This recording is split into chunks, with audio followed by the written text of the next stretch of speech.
Let's do it. Okay. We hit the broadcast button here and all right. Good afternoon, everyone. Welcome to RSI's second digital panel. We're starting here in just a second. Want to make sure that everybody had the opportunity to get logged back in or sit back at your desk, and away we go. It is our pleasure to do this, and we're joined by some great people today. My name is Dan Jacobs. I am the Director of Partnerships and Acquisitions for RSI. We're totally honored to have three restaurant operators here and owners from the Pacific Northwest join the RSI panel to discuss their varying experiences in opening restaurants. The purpose of today's panel is to share some insights into successful strategies, as well as challenges and considerations for opening your first, second, or even your 10th restaurant. Joining me from RSI are Michele O'Neill and Dave Downs. They're client advisors with our team. And our client advisors, their role is to offer deeper level engagements to our clients along the lines of what a COO or a CFO does for many organizations. We definitely encourage you to reach out to Michele, Dave, Sydney, that team of client advisors, if you're looking to grow your business or you have a need for a more strategic planning in your operation today. Now, for the other panelists, Attila Szabo is the owner of two different concepts in the Seattle area. Currently, Attila has 3 Wildfin American Grill concept locations and 2 Stack 571 burger restaurants. Attila, if I'm not mistaken, by this time next year, your group will be pretty much doubled in size and be at around 10 locations. That's correct. Yeah. So keeping us busy. So thank you again for making time out of your day right now. We're also so honored to have Rob Coburn and Paige Crandall. You guys took over an existing restaurant, El Camino, a restaurant with a lot of history. And you took that over about 3 years ago. And then even more recently, about 9 weeks ago, you had your second child, another restaurant, which is called Southtown Pie. Down in the South Seattle area. Is that correct? Yes. Yep. Right on. Well, thank you, Paige, Attila, Rob, for joining us. I want to cover just a few other housekeeping items before we get started. One, we will be taking questions at the end of the panel, but if you want to send in any thoughts, we've got people monitoring, lots of people. No, it's really just myself and a couple other team members here looking for the questions that we can kind of queue up and make sure that this is an engaging opportunity for all involved. We're also recording this, so you can reference back, and as an attendee, you'll receive the link. Last but not least, if you're interested in becoming a future panelist, we welcome your feedback. We welcome your feedback on other topics that you think would be valuable. As RSI, our whole premise is about educating operators to be successful and to also have a good quality of life. With that, I kind of hand over this session to Michele and Dave. I'll be back towards the end to kind of help facilitate that Q&A session, wrap up with any reminders. But until then, Michele and Dave, it's all yours. Thanks, Stan. I'm so excited to have this panel and this particular topic, so much interest in it. So I'm going to dive right into the conversation with my old friends, Rob and Paige. So as Dan mentioned, you guys just about 9 weeks ago opened up your second location and you started this business from scratch, unlike El Camino, which you took over as an existing business.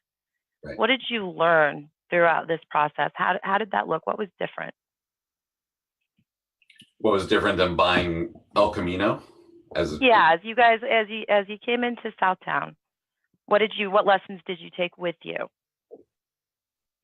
Well, everything was different. We probably learned more from our first restaurant, Ama Ama. It only lasted for a couple of years. It was a very fruitful learning experience. An expensive learning experience. One. But there's a lot of, it's very fertile on the bottom, we found out. So just having had that experience under our belt, we were much wiser going into this. We had our eyes wide open and just made some smarter decisions. We were more aware of the neighborhood and what kind of a concept would fit down there. And I think made some smarter choices, smarter decisions going in, just what it would look like and how it would feel in there. Yeah, I think the difference with El Camino was it was an established restaurant there almost 20 years. And it was also a restaurant we liked going to. And actually both of us had worked there, actually is where we met. But so we understood that restaurant really well. And I felt we knew the neighborhood really well. So it wasn't easy for us to go in there and go, oh, we know what we can do to keep this thing going and keep the things that we liked about it. And then also knew of some things we thought we could change to help it. Going down to Southtown was we knew the neighborhood a little, but we spent time there, talked with the neighbors, talked with people, and we wound up, it's a pizza concept. So it's very far away from the concept of a Mexican restaurant, which we toyed around with a little bit, but we were very cognizant of what the neighborhood needed and what that neighborhood needed now, not really going like projecting too much, but saying, can we make this concept work now? Not 5 years from now, but with how the neighborhood has changed up to this point. So, and I think that's something we didn't do in our very first restaurant. We were hoping things were going to change, and the neighborhood never really came around at that time. The economy tanked before all the things that we knew were going to come online could come online. So a lot of building in the neighborhood came to a stop, and just never really took off. But South Park. No, I'm sorry, Paige. Go ahead. Just South Park is definitely a neighborhood that's up and coming. We're really excited to be there. But I think we just had a tighter concept. But we're not betting on it changing much more. Yeah. We know we can make this concept work within the confines of where the neighborhood stands now. Anything that happens beyond will be better for us, but we're focused on making it work with what we've got. Yeah, and with El Camino is very kind of labor intensive. On a Friday or Saturday night, we have between the kitchen and the front of the house staff, 18 to 20 people working. So that's just a lot of moving parts. It's a lot of people to manage. It's a lot of labor to pay for in a market where the cost of labor is going up. So we knew moving forward that we wanted to simplify. We wanted a much simpler concept that would involve a lot less people. And we could keep our food costs lower because it's, pizza is pretty relatively inexpensive to make. And again, it just takes a lot less people. Yeah. Will location continue to factor in your growth strategy moving forward? Always. Especially in Seattle? Absolutely. For Seattle's very neighborhood centric. And for us, we live in the city, and since we're fairly hands-on, going outside the city for us would be harder. And right now our concepts are sort of their own thing. It's not like we're branching out with them. So I think we would be always looking at the neighborhood, and we like the idea of neighborhood places, especially as more people just eat out 7 days a week, to be the kind of place where somebody would go once or twice a week. Works in those neighborhood kind of places. Yeah, definitely a thought going into it was we want to be an every night of the week place, not a special occasion place. Awesome. Attila, I'm going to bounce this next question to you. When you first opened Wildfin, it was 7 years ago. When you first were kind of strategically putting that all together and thinking through that particular concept up again in the Pacific Northwest, what were the things that you consider, maybe the one or two things that you consider most heavily to be able to set Wildfin up for growth? You knew you were not going to have just one restaurant right out of the gate, correct? That's correct. In listening to Paige and Robert describe their recent experience, I think they hit on a lot of really key fundamentals that really don't differ whether you're planning to do one unit or 10. But for us, knowing from the very beginning that we were looking to have multiple units to grow a brand, we were very focused on making sure that everything we did was scalable, from our management processes and our systems and how we structured the business. We wanted to make sure that as we grew, we could realize some of the efficiency of that growth and not have to kind of do everything over every time we opened a restaurant. So subsequently, as we've opened more units, each one gets a little bit easier, and we pick up a little bit of economy of scale each time. But again, I think Paige and Robert really touched on some key fundamentals about understanding your market and your location, understanding what your brand is and what product that you're taking to market, and what your value proposition is, and how your guest base or the consumer is going to want to use you. All those things, I think, are interchangeable regardless of your size. But we were just, in addition to that, focused on making sure that we could grow and do so as gracefully as possible. When you first set up the Wildfins, did you have at the same time? Did you have now you're managing two different concepts or own two different concepts? Did you have at the same time that multi-concept foundation laid as well, or was that kind of something that happened a little bit more organically? No, it happened more organically. In addition to Wildfin, American Grill, we own and operate a concept called Stack by Burger and Whiskey Bar, which came about really through an opportunity with a landlord in one of our existing Wildfins, and they were looking for a burger concept to go into this particular space. We were able to kind of put together a deal that was too good to turn down, and we had this idea in our head, and we put together a business plan, and we ran with it. And it was one of those things where, when we opened, we kind of knew on the first day that we had hit on something that had a lot of opportunity. But because we kind of built it on the same foundation that we had built Wildfin on, it was really easy to ramp up fairly quickly and begin to look for additional sites. And we have two currently open, and by this fall we'll have two additional open. So yeah, that's great.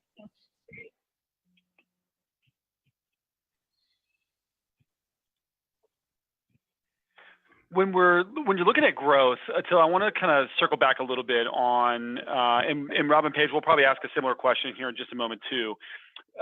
When you're trying to not outgrow your staff, we mentioned now you have 5 restaurants currently open. A year from now you'll have 10, doubling the size of your footprint, so to speak, in terms of total overall restaurants. How do you outgrow or not outgrow your staff? How do you ensure that you're able to train, develop, and hire those managers and keep them involved in the process?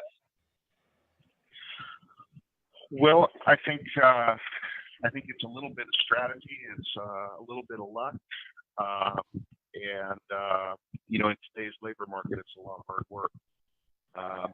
We've been real fortunate to have very low turnover in our management ranks over the last 7 years, and at the crew level as well, which has allowed us to develop a significant percentage of our management staff in-house. And we put a lot of time and resource and effort into making sure that we create these developmental opportunities for people internally. And so, I think one of the hardest things to do when you're growing is to preserve the culture of your organization, however large or small it is, because the culture is about people, and that's something that you can't train. It's something that you hire, and so we always try to ensure that at least 60% of any new positions that we have are filled from within. So if we're going to open a restaurant and there's 5 salaried people on the team, We want 3 of them to come from our existing restaurants, because that's part of perpetuating the culture, and it's part of creating that environment that where where decisions happen organically based on your values, and they understand just intuitively what the right thing to do is in a given situation. So I think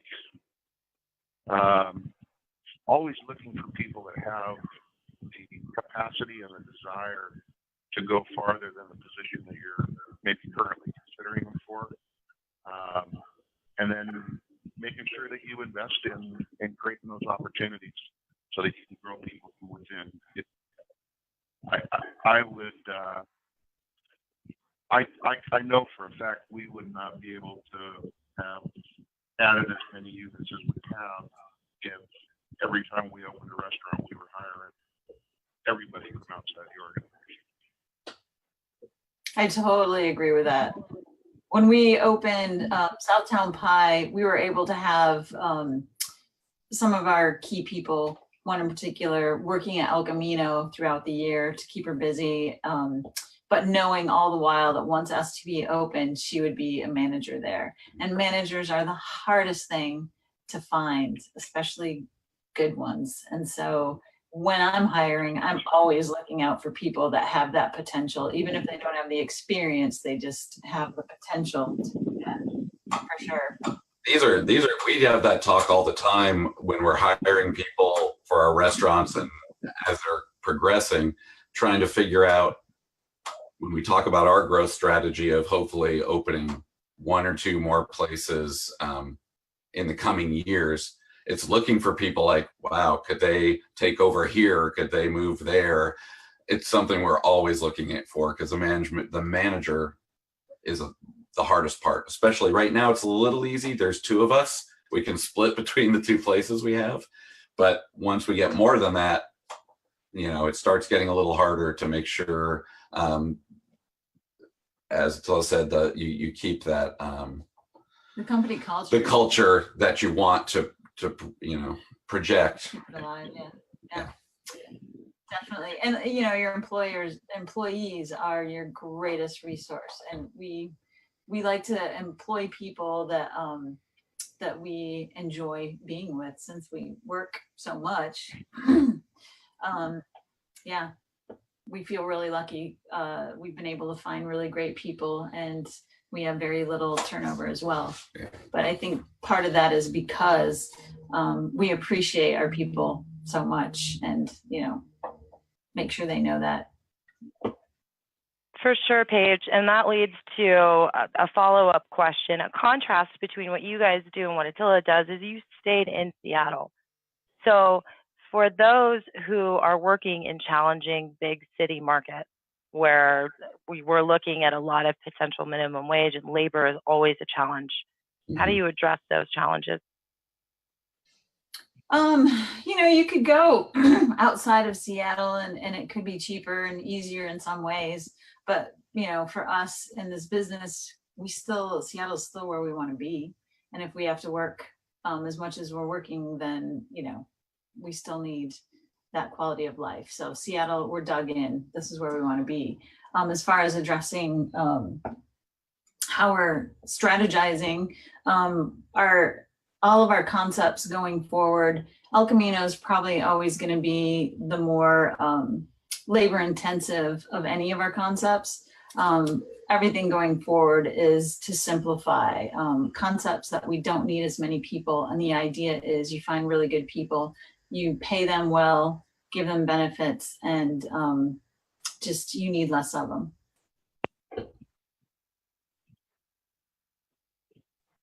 Are you still there? Did we lose you? Yeah, no, I'm still here. We're all here.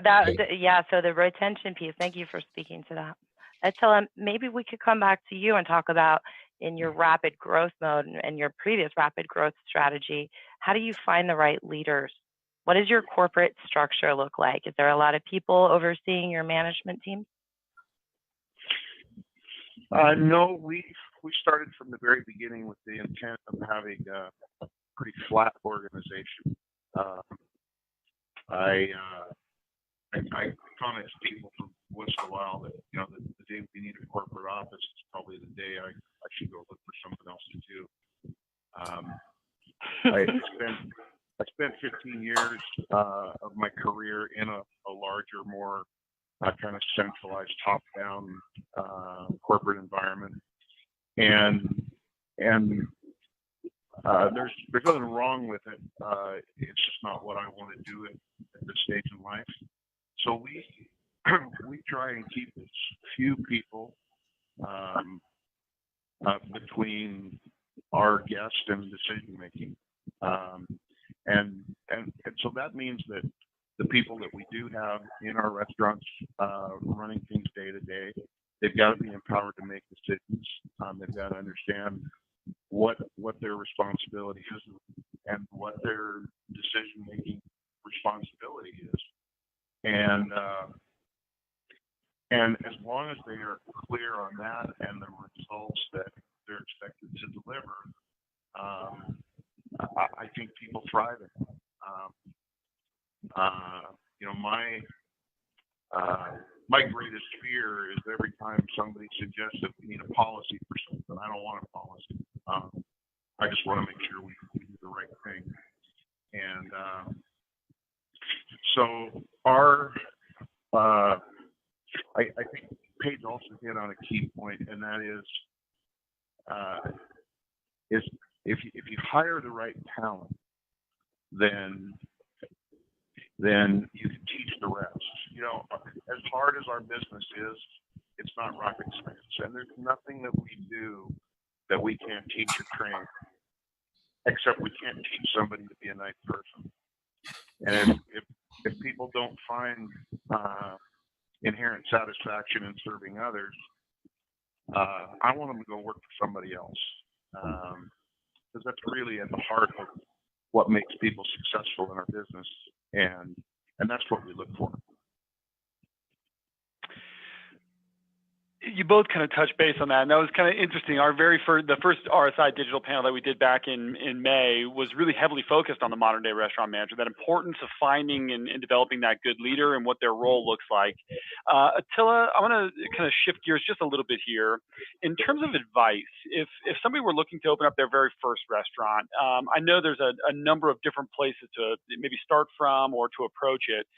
From your experience, all of your experience opening restaurants in your past and ongoing, what would be kind of one of those one pieces of indispensable advice you would offer or ask somebody to have or want to arm somebody with, so that they open it as successfully as possible, or at least give themselves as big of a fighting chance? Well, I got to make a couple comments there. I think first, make sure that you've taken the time and the effort to put together a really sound business plan that anticipates not everything going right, but a lot of things going wrong. What are you going to do if the sales that you dreamt about aren't there, or the facility costs more to build than you anticipate, et cetera, et cetera. Having a really sound business plan and then having the discipline to follow it, I think is or the absence of that is a mistake that a lot of people make.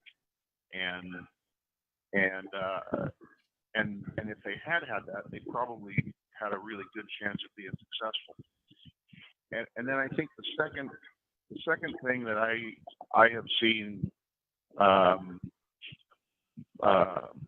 happen time and time again, not just to individuals but to larger organizations, is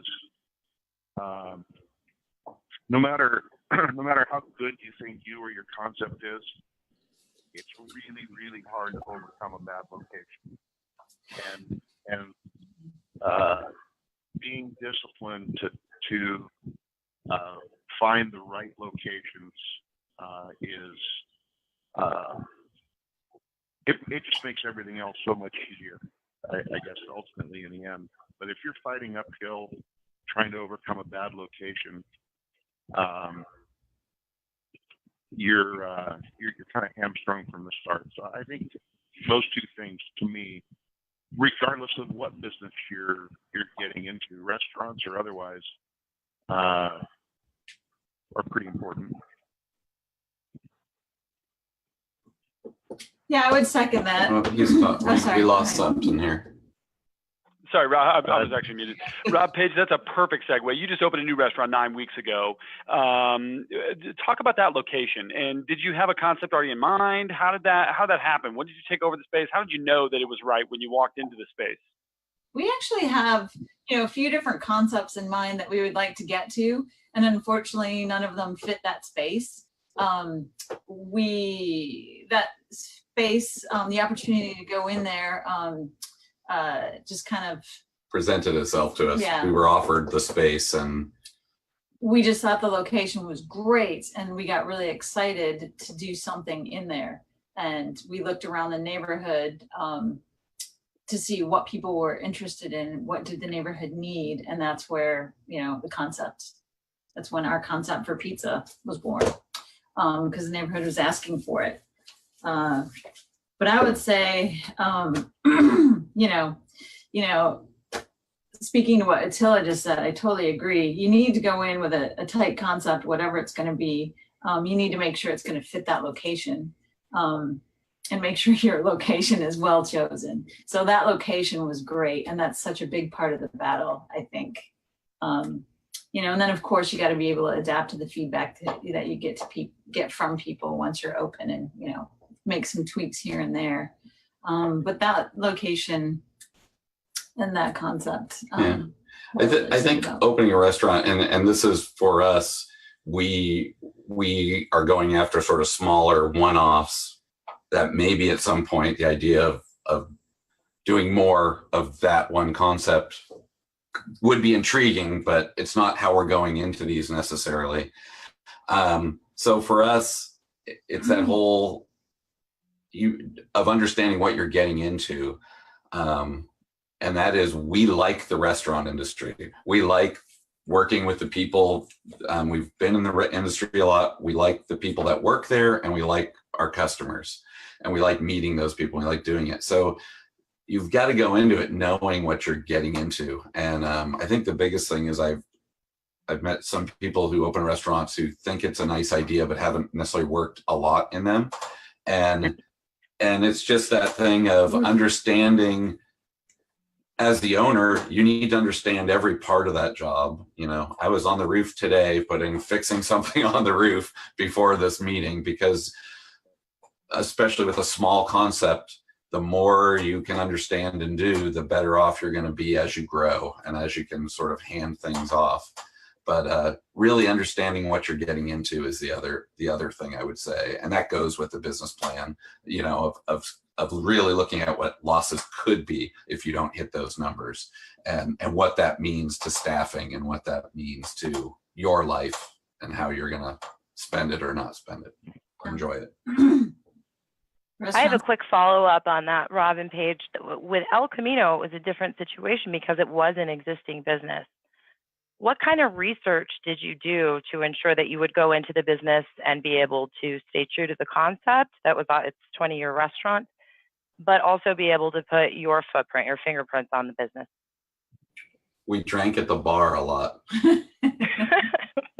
We did. We used to go there a lot. And so having worked there, we knew the people, we know the neighborhood. So there were lots of things we knew they were doing right. There were lots of things we could see that were not going the way probably they could have or should have in our eyes. So we sort of knew of areas we could pick right away and sort of help turn things around. Yeah, we went in there, we'd sit and have a drink and have dinner, whatever, and just daydream. Oh, if we had this place, I would do this, I would do that. Never, ever in a million years did we think we would actually get the space, and we did.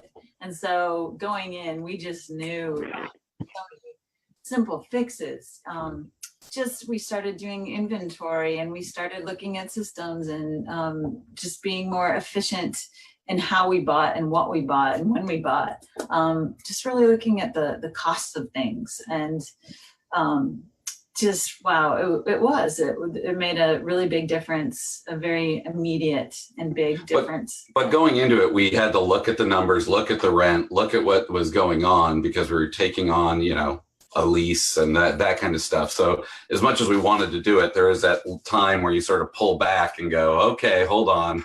As much as we'd love it, does it really make sense? Can we really do this? So there was a little bit of time where you get nervous and go, well, it's a nice idea, but can we?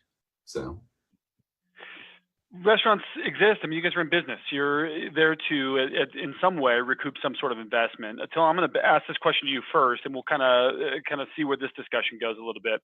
When it comes down to cash, what kind of return on investment are you looking for? What kind of expectations do you have to recoup the money that you're putting into the business, Attila? Well, I think that question depends a lot on your individual circumstances and how you're financed and what you're having to pay for the money. But for us, what we look for and expect is a 3-year cash-on-cash return. So, if we spend $1 million to open a place, at the end of 3 years, I would look for us to recoup $1 million in cash contribution. So sometimes it happens a little faster, sometimes it takes a little longer, but on average, that's what we try and achieve. Rob and Paige, do you have similar expectations? Have you mapped that out in terms of what you're trying to recoup out of each of your businesses too? Yeah, definitely. And it was about 3. It's about 3 years is the way we look at it. And with El Camino, it's a little quicker. Yep. And then with this one, we're 9 weeks in. We're hitting the numbers we expected to hit. So, that one could be a little quicker too, actually. Yeah. So far, so good. We'll see. Yeah. But 3.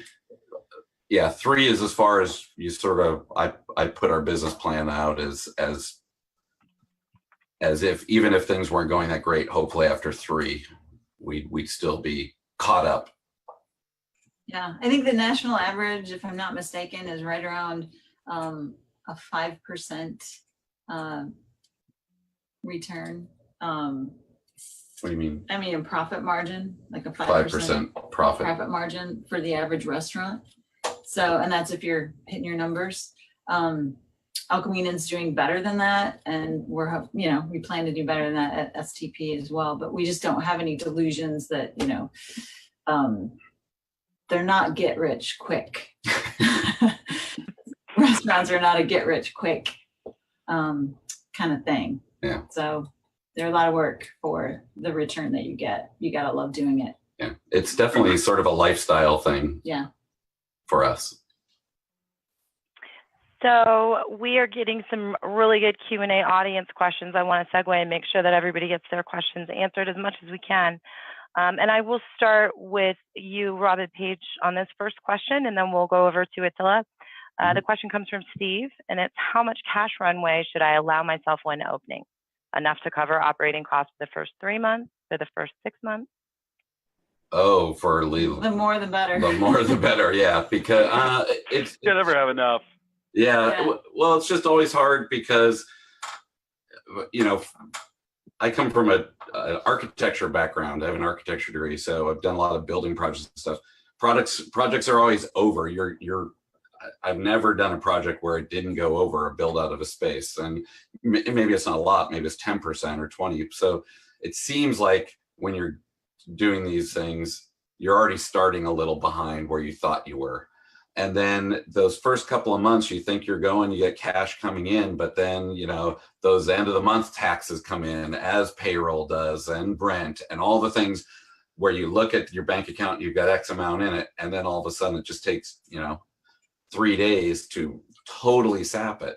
And then you still need to pay, in Seattle, we have to pay cash for our liquor if we want. So it's just all these things, which, until you go through a couple of months and understand your cash flow, I would say 6 months is a minimum you'd want, ideally, to be able to pay enough to pay your rent, pay your bills, and pay your staff. And there's going to be so many unexpected things that'll just pop up. So Yeah. for somebody who hasn't had a restaurant before, The equipment goes out.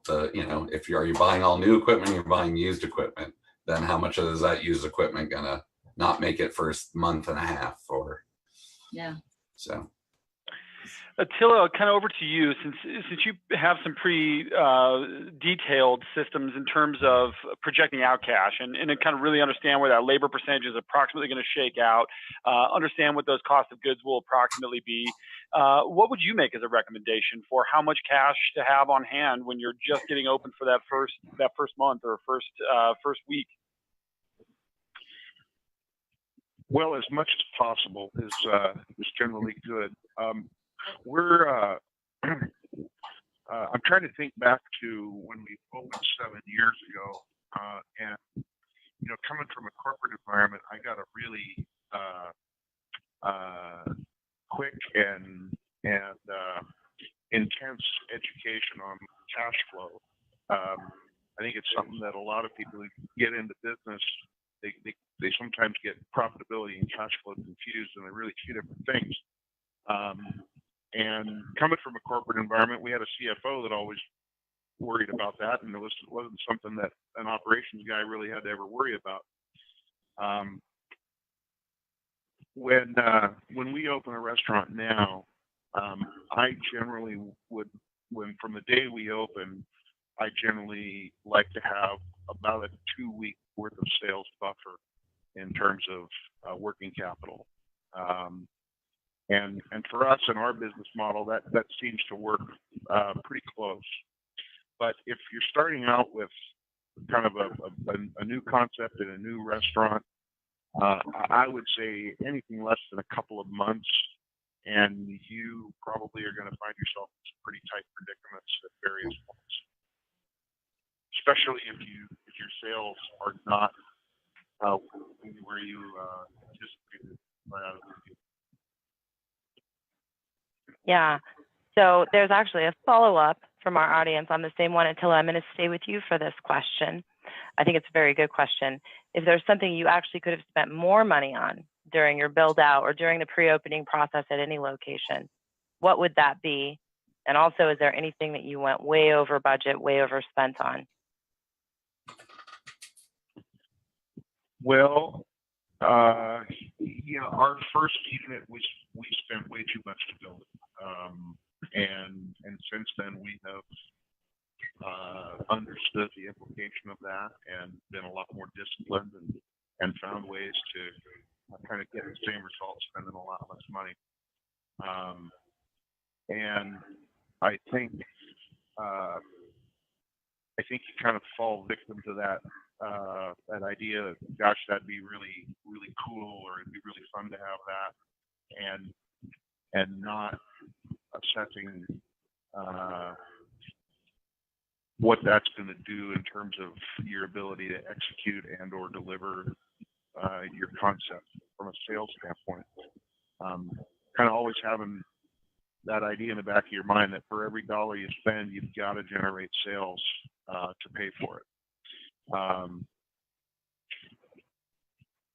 If I could spend more money in any given opening, I would spend it on training. You really can't train enough in preparation for opening. Rob, I'm going to kick this question over to you. In your kind of architectural background, you mentioned that projects tend to overrun somewhere between 10 and 15, up to 20% frequently or almost always. Knowing that, or having known that when you were building out your restaurant, did you plan for that? Did you already have that kind of in mind, that there was going to be some overruns? And if so, we knew that they should go to this silo of expenses. It's hard because we went into an old building that we tore walls down and then realized either there's something there that is great or something there that isn't great. So we probably weren't as well prepared for some of the things. I think it comes down to, if you're putting money in, Attila sort of brought it up, are you putting money into things that are actually going to make you money? And doing some, we did some things like making sure beer lines, got to the back of the bar where we wanted them because we have a very specific reason. But I mean, doing things that make it work for our people to be able to do their jobs better, not just the space looking. So the layout. So really working on the layout, understanding efficiencies, understanding footfalls and how long people go from one thing to the other, or if they have to travel halfway across the restaurant into a back room to get something, who's out in the bar or the restaurant when they're gone, so understanding things like that are probably the things I like to spend a lot of time on, because ultimately we're there to serve people and give them a good experience. And and you sometimes can design things that look great, but realize in the end don't function well from that personnel standpoint. Mm-hmm. And you did all that research while sitting there at the bar drinking? Yes. Exactly. I do it. Good, yeah. I do it at every bar I drink at. That's the problem. I'm going to shift gears a little bit because there's another question that came in. Attila, I think there was some buzz around your statement about not putting too many people between the decision maker and the guest. Yeah, that's a great comment. Yeah, it's a big, big statement. And the question that came out of it, I believe, is do you outsource then? What does your outsourcing look like? Finances, admin, HR specifically? Well, we try and stick to our core business, and that's running restaurants. So anything that isn't about restaurant operations, if I can outsource it, I will. And that's part of the key of not having to add overhead in positions that aren't specific to running a restaurant. So RSI was a great example of that for us. I came from a background where we had a corporate accounting department, and payroll was internal, and AP was internal, and there was an HR department and a benefits department, and as each restaurant had a bookkeeper. And when I decided to go out on my own, I recognized that, number one, that model was antiquated, and technology is primarily what's allowed people to move beyond that. But that's ultimately what led me to RSI. And from my experience there, I've just looked for other ways and other elements of the business to continue doing that. So we have an outside company that manages all of our benefits compliance for the Affordable Care Act. I don't have an internal marketing person. I have somebody external that does that. And at the end of the day, when you kind of look at the cost implications of doing that, it's really easy to kind of talk yourself into the idea that you can bring it in-house and do it for less money. But what I think people a lot of times forget is the value of your time. If I bring all those things in-house and I create this organization that does all of those things internally, somebody has to manage that, somebody has to staff it, somebody has to oversee it and supervise it. And ultimately that becomes myself or one of my partners, and that's time away from our core business of running restaurants. So I'm a big fan of outsourcing anything that's outside of your core business. Rob and Paige, kind of a similar question to you too then. What ways do you try and maximize your efficiency so that you're really in the restaurants as much as possible, training, coaching, developing, leading your team? What ways do you find other efficiencies or other companies to pair with to make that happen? Well, RSI is great for us because we don't want to be in the office. And it's been a great resource, especially we actually used RSI at our first restaurant. because it had been referred to us and it sounded like a good idea, and having, doing our first restaurant, it was great because not only is RSI taking on so many different functions, but it's also a resource. So every time we had a question about how we should be doing something, how, RSI was a phone call away. And we are both kind of unorganized in the, paperwork department.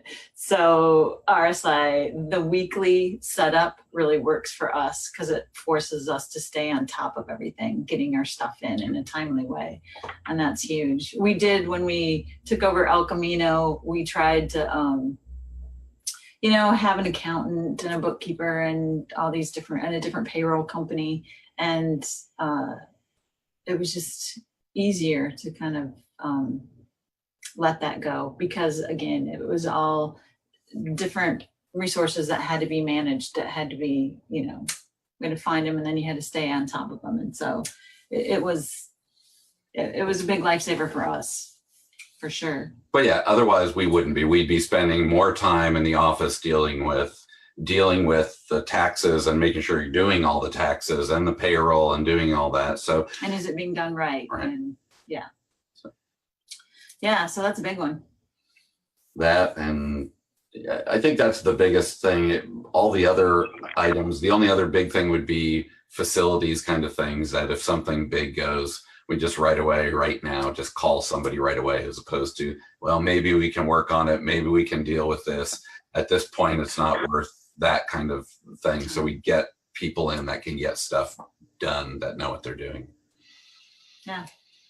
So we can be on the floor more and talking with our guests and our clients, and our staff, sorry. From Michele and I both, thank you guys so much for your time. We're going to start wrapping up a little bit here. Dan Jacobs is going to take back over and kind of circle back and recap on everything we discussed. Attila, Rob, and Paige, thank you so much for your time. I thought that was fantastic. Yeah, great. Our pleasure. Thank you. Thank you, Dave. Once again, the voice behind the logo here.